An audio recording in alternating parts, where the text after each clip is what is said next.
O Raniel Ribeiro inicialmente faz uma análise desse jogo. O Asa teve muitas oportunidades, principalmente no segundo tempo, mas acabou pecando na falta de pontaria das finalizações.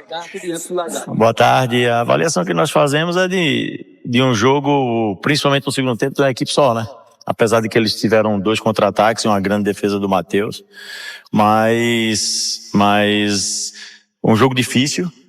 Primeiro tempo, não pela temperatura, mas pelo campo muito pesado, um vento muito forte, a gente pegou contra o vento, então limitou muito a nossa condição e nós esbarramos nessas condições adversas e não conseguimos ser o asa que poderíamos ser, né?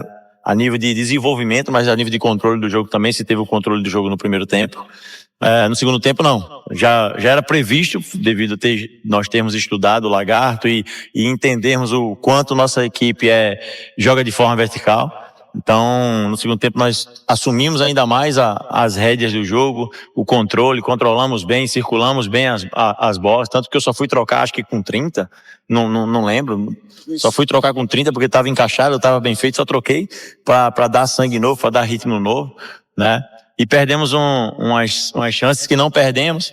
A hora ou outra a bola quicava, a implementação da força um pouco mais forte.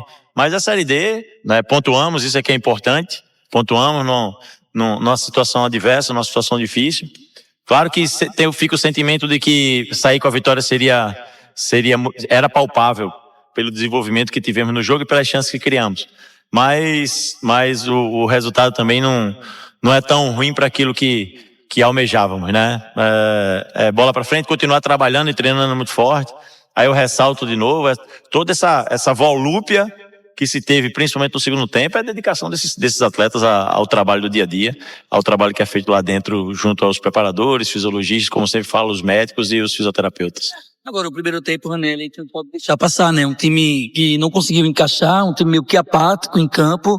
O Lagarto marcando sob pressão o tempo todo, tirou todos os espaços do Asa. O Asa não conseguiu ser lúcido na primeira etapa e com o time de bem abaixo, inclusive, ao ponto de você fazer uma substituição no intervalo, ajustar a equipe, encaixar a equipe.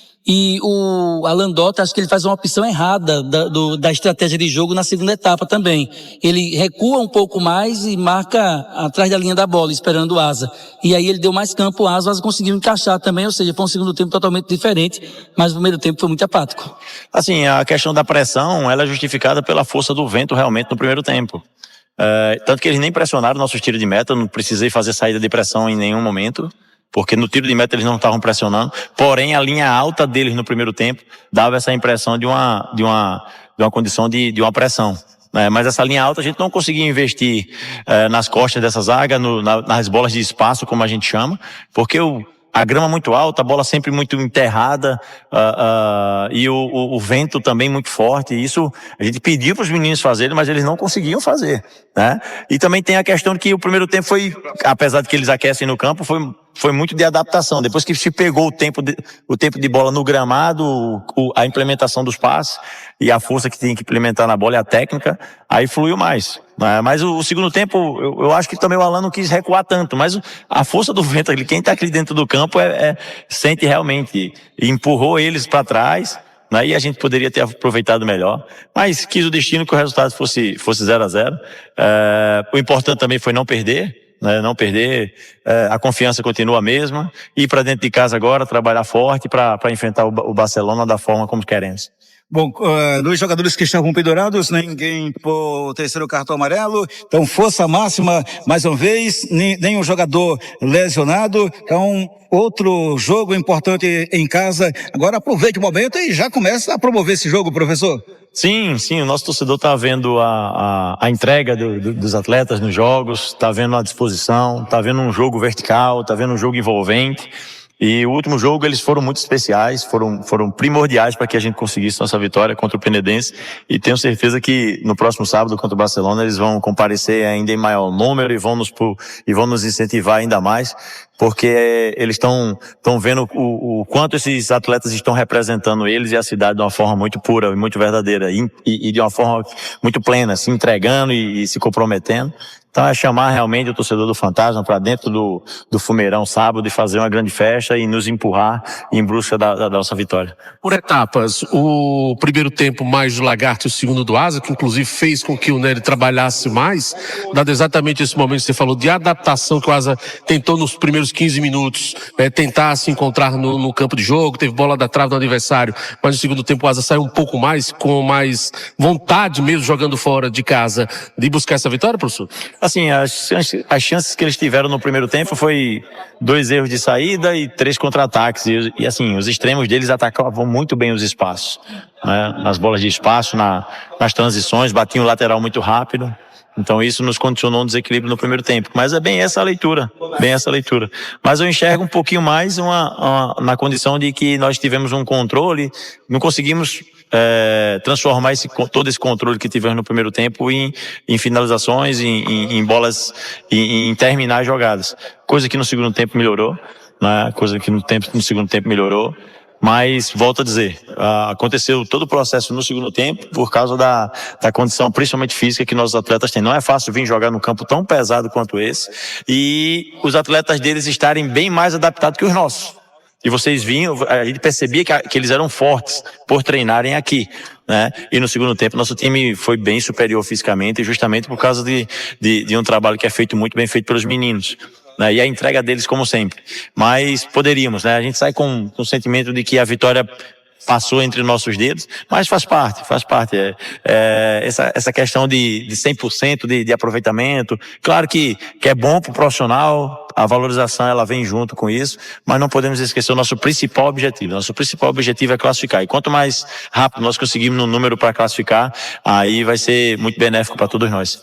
Anelli, ainda sobre o Tibiri, sobre o primeiro tempo, o Guilherme Borges entra no jogo, são 2 perguntas em uma, ele tem uma noção muito boa de espaço, ocupar espaço, ele tem uma leitura muito boa de jogo, enfim, e ele ajustou nisso que você queria para corrigir o meio campo do Asa na segunda etapa, esse é um ponto, e dá uma dor de cabeça mais sempre, porque ele já vem entrando com regularidade, vem entrando bem em todos os jogos, será que ele está pedindo passagem, o Borges, já em relação ao Souza Tibiri? Esse é um ponto. O outro ponto eu percebi que no intervalo do jogo ainda, quando você estava voltando para o segundo tempo, você sentou com o Tibiri ali e ficou conversando só vocês dois do banco de reservas.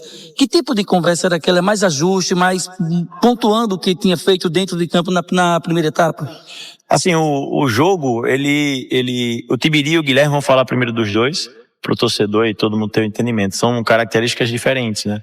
O Tibiri é um cara mais de caça, um primeiro volante nato, que sabe jogar, sabe iniciar, sendo que o Guilherme é um cara mais técnico da iniciação.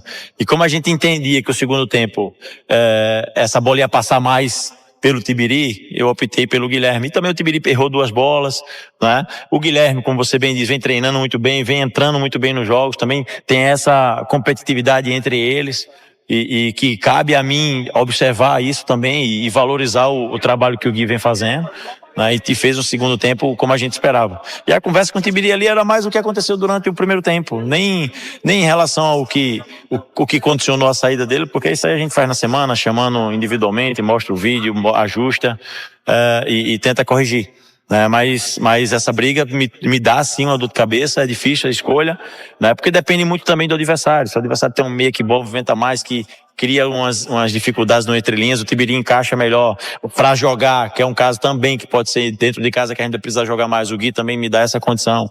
Então é pontuar e ver qual é o melhor dos dois para iniciar, porque sempre o Gui está entrando, está fazendo um grande processo, e isso só quem tem a ganhar somos nós, né? Isso é fruto de um trabalho da diretoria, junto com o Renan e o Erivaldo, pela busca de atletas e essa escolha dos atletas me dá essa dor de cabeça positiva. Professor, ainda com relação às substituições, o senhor manteve, né, o que vem fazendo, Toscano no lugar do Viçosa, o Kelton saiu para a entrada também do Will, mas a gente percebe que o Viçosa, de certa forma, apesar de ter jogado um pouquinho mais hoje, ele não gostou dessa substituição. Mas como é que o senhor tenta ajustar esse tipo de situação e, claro, também falar sobre as mudanças que o senhor tem mantido sempre as mesmas? Hoje a gente mudou um pouco, né? Vamos falar do Viçosa primeiro. O Viçosa tem que sair chateado mesmo. Ele é o artilheiro da competição, ele não fez o gol na partida, ele estava bem, não estava mal, né? Mas fisicamente tem uma queda. por causa da sequência do jogo, por causa do que foi desenvolvido no jogo, e vai sair chateado sempre. Isso não vai mexer com o ambiente, não vai mexer com a gente, né? Isso é até bom, é prazeroso ver isso, que é um atleta que quer se entregar mais. Quer se entregar mais, mas a gente quis colocar sangue novo, tanto que o Toscano teve uma oportunidade, o zagueiro tirou na ponta do pé, né? Hoje eu fiz uma troca um pouco diferente, trouxe o Thiago para dentro, pro lugar de Samuel, um pouquinho na meia, botei o Jailson no lugar dele, né, ali aberto.